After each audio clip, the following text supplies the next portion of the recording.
ನಮಸ್ಕಾರ ಫ್ರೆಂಡ್ಸ್. ವಿಡಿಯೋನ ಸ್ಟಾರ್ಟ್ ಮಾಡೋದಕ್ಕಿಂತ ಮುಂಚೆ ನಾನು ನಿಮ್ಗೆ ಒಂದು ರಿಯಲ್ ಲೈಫ್ ಇನ್ಸಿಡೆಂಟ್ ಅನ್ನ ಶೇರ್ ಮಾಡೋಕೆ ಇಷ್ಟಪಡ್ತೀನಿ. ನಾನು ಮತ್ತು ನನ್ನ ಬೆಸ್ಟ್ ಫ್ರೆಂಡ್ ನಮ್ಮ ಕಾಲೇಜ್ ಪಾಸ್ಔಟ್ ಆದ್ಮೇಲೆ ನಮ್ಮಿಬ್ಬರಿಗೂ ಒಂದು ಒಳ್ಳೆ ಕಂಪನಿಯಲ್ಲಿ ಜಾಬ್ ಸಿಕ್ತು. ಸೊ ನಾವು ಪಾಸ್ಔಟ್ ಆದ ತಕ್ಷಣ ಆ ಜಾಬ್ಗೋಸ್ಕರ ಬೆಂಗಳೂರಲ್ಲಿ ಹೋಗಿ ಸೆಟಲ್ ಆದ್ವಿ. ಮತ್ತು ವರ್ಷ ಕಳಿತಾ ನಮಗೆ ಟ್ರಾವೆಲಿಂಗ್ ಮಾಡೋಕ್ಕೋಸ್ಕರ ನಮ್ಮ ಹತ್ರ ಸ್ಕೂಟಿ ಇರ್ಲಿಲ್ಲ ಅಥವಾ ನಮ್ಮ ಹತ್ರ ಬೈಕ್ ಕೂಡ ಇರ್ಲಿಲ್ಲ.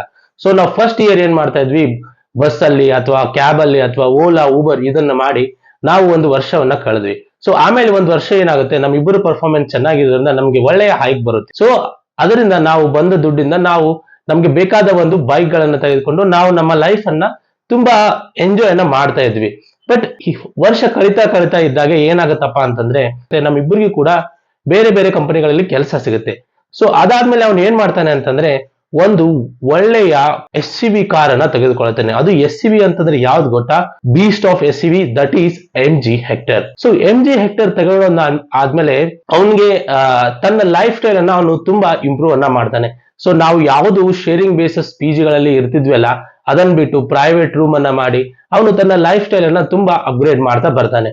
ಸೊ ಇದಾದ್ಮೇಲೆ ನಾವು ಬೇರೆ ಬೇರೆ ಸಿಟಿಗಳಲ್ಲಿ ಮೂವ್ ಆಗ್ತಿರ್ವಿ. ಆಮೇಲೆ ಏನಾಗುತ್ತೆ, ಅವನಿಗೆ ಮದುವೆ ಆಗುತ್ತೆ. ಮದುವೆ ಮಾಡೋದ್ಕೊಳ್ತಿ ಅವನು ಲೈಫ್ ಸ್ಟೈಲ್ ಎಕ್ಸ್ಪೆಕ್ಟೇಷನ್ ಯಾವ ರೀತಿ ಇತ್ತು ಅಂತಂದ್ರೆ, ಅವನು ತನ್ನ ಮದುವೆಯನ್ನ ಡೆಸ್ಟಿನೇಷನ್ ವೆಡ್ಡಿಂಗ್ ಮಾಡೋಕೆ ಗೋವಾದ ಒಂದು ರೆಸಾರ್ಟ್ ನಲ್ಲಿ ಮಾಡ್ತಾನೆ. ಸೊ ಎಸ್, ಮದುವೆ ಒಂದು ನಮ್ಮ ಜೀವನದಲ್ಲಿ ತುಂಬಾನೇ ಇಂಪಾರ್ಟೆಂಟ್ ದಿನ ಆಗಿರುತ್ತೆ. ಬಟ್ ಅದನ್ನೇ ನಾವು ಎಲ್ಲವನ್ನು ಬಂಡವಾಳವನ್ನು ಅಲ್ಲಿ ಹಾಕೋಕೆ ಆಗೋದಿಲ್ಲ. ಯಾಕೆ ಅಂತಂದ್ರೆ ನಿಮ್ಗೆ ಗೊತ್ತಿದೋ ಇಲ್ಲ, ಕೆಲವೊಂದಿಷ್ಟು ಜನರಿಗೆ ಮದುವೆ ಅನ್ನೋದು ಒಂದು ಬಿಸಿನೆಸ್ ಕೂಡ ಆಗಿರುತ್ತೆ. ಸೊ ಈ ರೀತಿ ತುಂಬಾ ಚೆನ್ನಾಗಿ ಕಳಿತಾ ಇರಬೇಕಾದ್ರೆ ಅವನು ಮನೆಯನ್ನು ತೆಗೆದುಕೊಳ್ತಾನೆ ಮತ್ತು ಆ ಫ್ಲಾಟ್ ಗಳಲ್ಲಿ ಮೂವ್ ಆಗ್ತಾನೆ. ಮತ್ತು ಇದನ್ನ ಅಷ್ಟೇ ಅಲ್ಲದೆ ಪ್ರತಿ ವರ್ಷಕ್ಕೆ 2 ಬಾರಿ ಅವನು ಟ್ರಾವೆಲಿಂಗ್ ಅನ್ನ out of India like foreign trip ಗಳನ್ನ ಮಾಡ್ತಾ ಇರ್ತಾನೆ. ಸೊ ನನಗನ್ಸುತ್ತೆ ನಮ್ಮ ದೇಶದಲ್ಲಿ ಸುತ್ತಾಡೋಕೆ ಜಾಗನೇ ಇಲ್ಲ ಅನ್ಸುತ್ತೆ, ಅದಕ್ಕೋಸ್ಕರ ಅವರು ಫಾರಿನ್ ಟ್ರಿಪ್ ಅನ್ನ ಮಾಡ್ತಿದ್ದಾನೆ ಆ ತರ ಇದೆ. ಬಟ್ ಇಷ್ಟೆಲ್ಲ ಮಾಡ್ತಾ ಇರ್ಬೇಕಾದ್ರೆ ತುಂಬಾ ಚೆನ್ನಾಗಿ ನಡೀತಾ ಇರುತ್ತೆ. ಲಾಸ್ಟ್ ಇಯರ್ ಅಂದ್ರೆ ಕಳೆದ 3-4 ತಿಂಗಳ ಹಿಂದೆ ಲೇ ಆಫ್ಸ್ ಅಲ್ಲಿ ಅವನಿಗೆ ಜಾಬ್ ಹೋಗ್ಬಿಡುತ್ತೆ. ಸೊ ಜಾಬ್ ಹೋದಾದ್ಮೇಲೆ ಅವನೇನು ಎಲ್ಲ ಪ್ರತಿಯೊಂದು ವಸ್ತುಗಳನ್ನ ಅವನೇನು ಬೈ ಮಾಡಿದ್ದಲ್ಲ, ಲೈಕ್ ಒಂದು SUV ಕಾರ್ ಆಗಿರ್ಬೋದು ಅಥವಾ ಮನೆ ಆಗಿರ್ಬೋದು ಅಥವಾ ತನ್ನ ಫಾರಿನ್ ಟ್ರಿಪ್ ಗಳಾಗಿರ್ಬೋದು, ಪ್ರತಿ ಒಂದನ್ನು ಅವನು ಡೆಟ್ ಮೇಲೆ ಮಾಡಿರ್ತಾನೆ. ಅಂದ್ರೆ ಅವನು ಯಾವುದೇ ರೀತಿಯ ಸೇವಿಂಗ್ಸ್ ಅನ್ನ ಮಾಡಿರಲ್ಲ. ಸೊ ಜಾಬ್ ಹೋದ್ಮೇಲೆ 3 ತಿಂಗಳು 4 ತಿಂಗಳು 5 ತಿಂಗಳು ಒಳ್ಳೆ ಕೆಲಸ ಸಿಗಲ್ಲ. ಯಾಕಂತಂದ್ರೆ ಲೇ ಆಫ್ ಅಲ್ಲಿ ಇತ್ತು ಮತ್ತು ರಿಸೆಷನ್ ಟೈಮ್ ಅಲ್ಲಿ ಅವನಿಗೆ ಜಾಬ್ ಸಿಗಲ್ಲ. ಸೊ ಇಷ್ಟೆಲ್ಲ ನಡೀತಿರ್ಬೇಕಾದ್ರೆ ಒಂದ್ಸಲ ಬ್ಯಾಂಕ್ ಇಂದ ಏನ್ ಆ ಕಾರ್ ಮೇಲೆ ಲೋನ್ ತಗೊಂಡಿದ್ನಲ್ಲ, ಆ ಕಾರ್ ಏಜೆಂಟ್ಸ್ ಬಂದು ಆ ಕಾರ್ ಅನ್ನ ತೆಗೆದು ಹೋಗ್ತಿರ್ಬೇಕಾದ್ರೆ ಫ್ರೆಂಡ್ಸ್, ಅವನಿಗೆ ಎಷ್ಟು ದುಃಖ ಆಯ್ತು ಗೊತ್ತಿಲ್ಲ. ಬಟ್ ಅದನ್ನ ನೋಡಿ ನನಗೆ ಅವನಕ್ಕಿಂತ ಜಾಸ್ತಿ ದುಃಖವಾಯ್ತು. ಸೊ ಆ ಕಾರ್ ಎಷ್ಟೊಂದು ಕಾಸ್ಟ್ಲಿ ಇತ್ತು ಅಂತಂದ್ರೆ, ನೀವು ಅದನ್ನ ಸರ್ವಿಸ್ ಸೆಂಟರ್ ಕೊಟ್ರೆ ಆ ಸರ್ವಿಸ್ ಆದ್ಮೇಲೆ ಅದ್ರ ಬಿಲ್ ಅನ್ನು ನೋಡಿ ಕಣ್ಣಲ್ಲಿ ರಕ್ತ ಬರ್ತಿತ್ತು. ಯಾಕಂದ್ರೆ ಪ್ರತಿಯೊಂದು ಪಾರ್ಟ್ಸ್ ಇಂಪೋರ್ಟೆಡ್ ಆಗಿರುತ್ತೆ. ಸೊ ಅದಕ್ಕೆ ಈ ಒಂದು ಇನ್ಸಿಡೆಂಟ್ ಇಂದ ನಾನು ನಿಮ್ಗೆ ಒಂದು ವಿಡಿಯೋನ ಮಾಡ್ತಾ ಇದ್ದೀನಿ.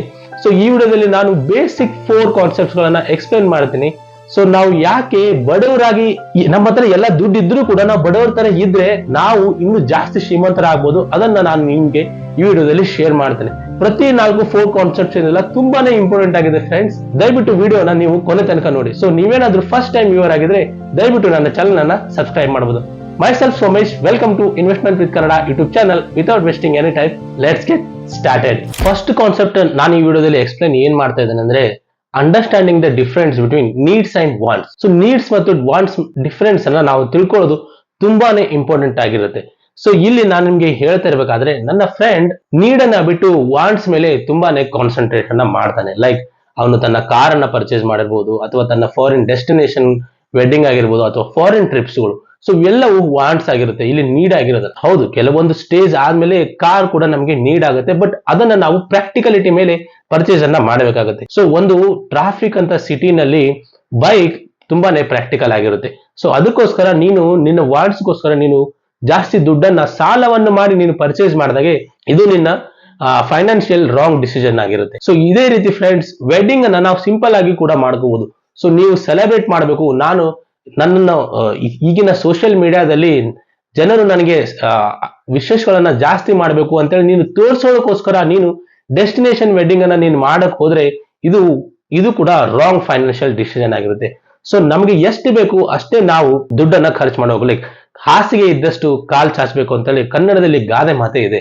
ಸೊ ನಾವು ನಮ್ಮ ನೀಡ್ಸ್ ಮೇಲೆ ದುಡ್ಡನ್ನ ಸ್ಪೆಂಡ್ ಮಾಡಬೇಕು, not on the wants. So ಒಂದು ಏಜ್ ಆದ್ಮೇಲೆ ಕಾರ್ ಡೆಫಿನೆಟ್ಲಿ ಬೇಕೇ ಬೇಕು. ಬಟ್ ಆ ಕಾರ್ ಬೇಕು ಅಂತೇಳಿ ಸುಮ್ನೆ ನೀವು ನಿಮ್ಮ ಹತ್ರ ದುಡ್ಡು ಇಲ್ಲ, ನೀವು ಡೆಟ್ ಇಂದ ಮಾಡಿ ಜಾಸ್ತಿ ಹೈ ಅಂಡ್ ಕಾರ್ಗಳನ್ನ ತೆಗೆದುಕೊಳ್ತಾ ಹೋದ್ರೆ ನೀವು ಒಂದು ಡೆಟ್ ಟ್ರ್ಯಾಪ್ ಅಲ್ಲಿ ಸಿಗಾಕ್ತೊಳ್ತೀರಾ.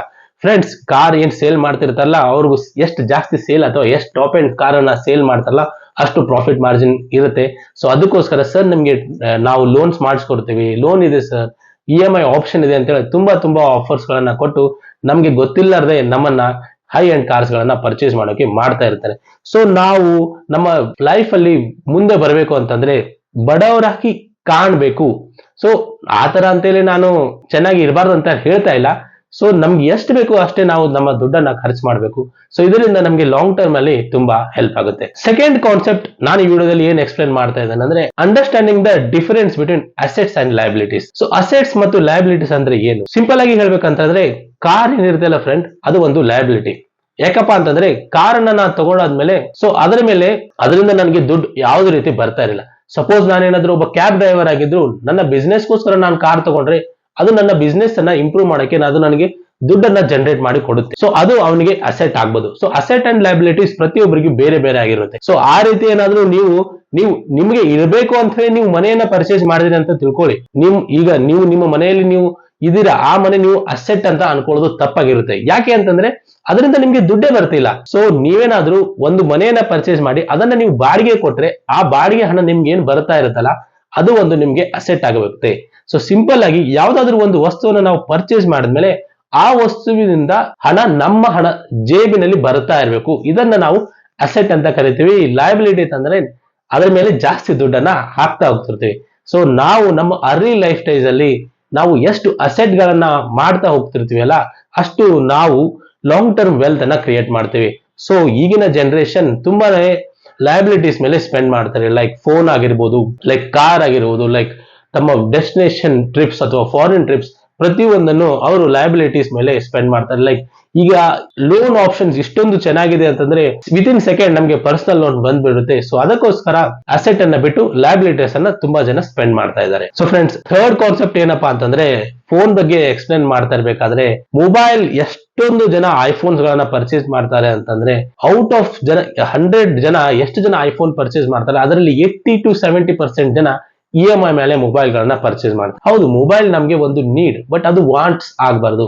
ಸೊ ನನಗನ್ಸಿದ ಪ್ರಕಾರ ಒಂದು ರೀಸನಬಲ್ ಪ್ರೈಸ್ 30 to 35,000 ನಲ್ಲಿ ಒಂದು ಒಳ್ಳೆಯ ಮೊಬೈಲ್ ಪ್ರತಿಯೊಬ್ಬರಿಗೂ ಸಿಗುತ್ತೆ. ಸೊ ನೀವು ದುಡ್ಡಿದೆ ಅಥವಾ ನನ್ಗೆ ಲೋನ್ ಸಿಗ್ತಾ ಇದೆ ಅಂತೇಳಿ ತುಂಬಾ ಜನ EMI ಮೇಲೆ ಐಫೋನ್ಸ್ ಗಳನ್ನ ಪರ್ಚೇಸ್ ಮಾಡೋದು ನನಗೆ ಯಾವುದೇ ಒಂದು ಒಳ್ಳೆಯ ಡಿಸಿಷನ್ ಅಂತ ಖಂಡಿತ ಅನ್ಸಲ್ಲ.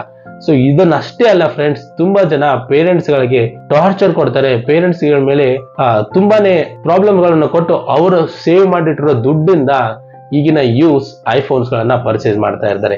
ಸೊ ಇದು ಕೂಡ ಚೆನ್ನಾಗಿ ಇರೋದಿಲ್ಲ. ಇನ್ ದ ಲಾಸ್ಟ್ ಕಾನ್ಸೆಪ್ಟ್ ನಾನು ನಿಮ್ಗೆ ಈ ವಿಡಿಯೋದಲ್ಲಿ ಏನ್ ಹೇಳೋಕೆ ಇಷ್ಟಪಡ್ತೀನಿ ಅಂತಂದ್ರೆ ಇನ್ಶೂರೆನ್ಸ್. ಯಾವ ಇನ್ಶೂರೆನ್ಸ್ ಅಂತಂದ್ರೆ ಪ್ರತಿಯೊಬ್ಬರು ನಮ್ಮ ಫ್ಯಾಮಿಲಿ ಮೆಂಬರ್ಸ್ ಅಲ್ಲಿ ಎಷ್ಟಿದೆ ಪ್ರತಿಯೊಬ್ಬರು ಹೆಲ್ತ್ ಇನ್ಶೂರೆನ್ಸ್ ಅನ್ನ ಇಟ್ಕೊಂಡಿರಬೇಕು. ಮತ್ತು ನೀವೇನಾದ್ರೂ ಒಬ್ಬ ಅರ್ನಿಂಗ್ ಮೆಂಬರ್ ಆಗಿದ್ರೆ ದಯವಿಟ್ಟು ನೀವು life insurance or term insurance ಅನ್ನ ನೀವು ತೆಗೆದುಕೊಳ್ಳಬೇಕಾಗುತ್ತೆ. ಇನ್ಶೂರೆನ್ಸ್ ಅನ್ನ ಎಷ್ಟು ಪೆನೆಟ್ರೇಷನ್ ಎಷ್ಟು ಕಡಿಮೆ ಇದೆ ಅಂತಂದ್ರೆ ಕೇವಲ 3% ಜನ ಅಷ್ಟೇ ಇನ್ಶೂರೆನ್ಸ್ ಅನ್ನ ನಮ್ಮ ಇಂಡಿಯಾದಲ್ಲಿ ಹೊಂದಿದ್ದಾರೆ. ಸೊ ನಿಖಿಲ್ ಕಾಮತ್ ಅವರು ಒಂದು ಇಂಟರ್ವ್ಯೂ ಅಲ್ಲಿ ಹೇಳ್ತಾರೆ ಇನ್ಶೂರೆನ್ಸ್ ಪೆನೆಟ್ರೇಷನ್ ಎಷ್ಟು ಕಡಿಮೆ ಇದೆ. ಸೊ ಇದರಿಂದ 90% ಜನ ಕೇವಲ ಒಂದು ಹಾಸ್ಪಿಟಲೈಸ್ ಆದ್ಮೇಲೆ ಬ್ಯಾಂಕ್ರಪ್ಸಿ 100% ಆಗುವ ಚಾನ್ಸಸ್ ಜಾಸ್ತಿ ಇದೆ ಅಂತ ಹೇಳಿ ಅವರು ಆ ಇಂಟರ್ವ್ಯೂ ನಲ್ಲಿ ಹೇಳ್ತಾರೆ. ಸೊ ಅದಕ್ಕೋಸ್ಕರ ಈ 4 ಕಾನ್ಸೆಪ್ಟ್ ಗಳನ್ನ ನಾವು ನಮ್ಮ ಜೀವನದಲ್ಲಿ ಎಷ್ಟು ಬೇಗ ಅಳವಡಿಸ್ಕೊಳ್ತೇವಲ್ಲ ಸೊ ನಾವು ಅಷ್ಟು ಲಾಂಗ್ ಟರ್ಮ್ ನಲ್ಲಿ ವೆಲ್ತ್ ಅನ್ನ ಜನರೇಟ್ ಮಾಡ್ತೀವಿ. ಸೊ ಈ ವಿಡಿಯೋದಿಂದ ನಾನು ನಿಮ್ಗೇನಾದ್ರೂ ಒಂದ್ ಸ್ವಲ್ಪ ಇನ್ಫಾರ್ಮೇಶನ್ ಸಿಕ್ತು ಅಂತ ಅನ್ಕೊಂಡಿದೀನಿ, ಅಥವಾ ನೀವು ಯಾರಾದ್ರೂ ನಿಮ್ಮ ಫ್ರೆಂಡ್ಸ್ ಬಿಗ್ SUV ಗಳನ್ನ ಓನ್ ಮಾಡ್ತಾರೆ ದಯವಿಟ್ಟು ಈ ವಿಡಿಯೋದನ್ನ ಅವ್ರಿಗೆ ಶೇರ್ ಮಾಡಿ. ನಾನು ಅಗೇನ್ ಇಲ್ಲಿ ಕ್ಲಿಯರ್ ಮಾಡಕ್ಕೆ ಏನ್ ಇಷ್ಟಪಡ್ತೀನಿ ಅಂದ್ರೆ we can buy anything but not on the debt. So ನಾವು ಯಾವ ರೀತಿ ಪ್ರಪಂಚದಲ್ಲಿ ಇದೀವಿ ಅಂತಂದ್ರೆ people always celebrate on debt. ಯಾವ ರೀತಿ ಅಂತಂದ್ರೆ ಫಾರ್ ಎಕ್ಸಾಂಪಲ್ ಸಪೋಸ್ ಯಾವ್ದಾದ್ರು ಒಂದು ವ್ಯಕ್ತಿ 10 ಲಕ್ಷ ರೂಪೀಸ್ ಕೊಟ್ಟು ಕಾರ್ ಪರ್ಚೇಸ್ ಮಾಡಿದ್ರೆ ತುಂಬಾ ಜನ ಅವನಿಗೆ ಕಂಗ್ರಾಚುಲೇಷನ್ ಮಗ, ಹೊಸ ಕಾರ್ ತಗೊಂಡಿದ್ಯಾ, ಚೆನ್ನಾಗಾಯ್ತು ಅಂತ ತುಂಬಾ ನೀಟ್ಲಿ ವಿಶ್ ಮಾಡ್ತಾರೆ. ಅದೇ ಏನಾದ್ರೂ ಒಬ್ಬ ವ್ಯಕ್ತಿ 10 lakh ರೂಪೀಸ್ ಅನ್ನ ಮ್ಯೂಚುವಲ್ ಫಂಡ್ ಅಲ್ಲಿ ಅಥವಾ ಸ್ಟಾಕ್ ಮಾರ್ಕೆಟ್ ನಲ್ಲಿ ಹಾಕಿದಾನೆ ಅಂತಂದ್ರೆ ಅವನಿಗೆ ವಿಶ್ ಮಾಡಲ್ಲ. ಅವ್ನಿಗೆ ಏನ್ ಹೇಳ್ತಾರೆ ಗೊತ್ತಾ? ಅಯ್ಯೋ, ಸ್ಟಾಕ್ ಮಾರ್ಕೆಟ್ ಅಲ್ಲಿ ಹಾಕಿದಲ್ಲ, ರಿಸ್ಕ್ ಇದೆ ನೋಡು, ಹುಷಾರಾಗಿರು. ಈ ರೀತಿ ಹೇಳ್ತಾರೆ.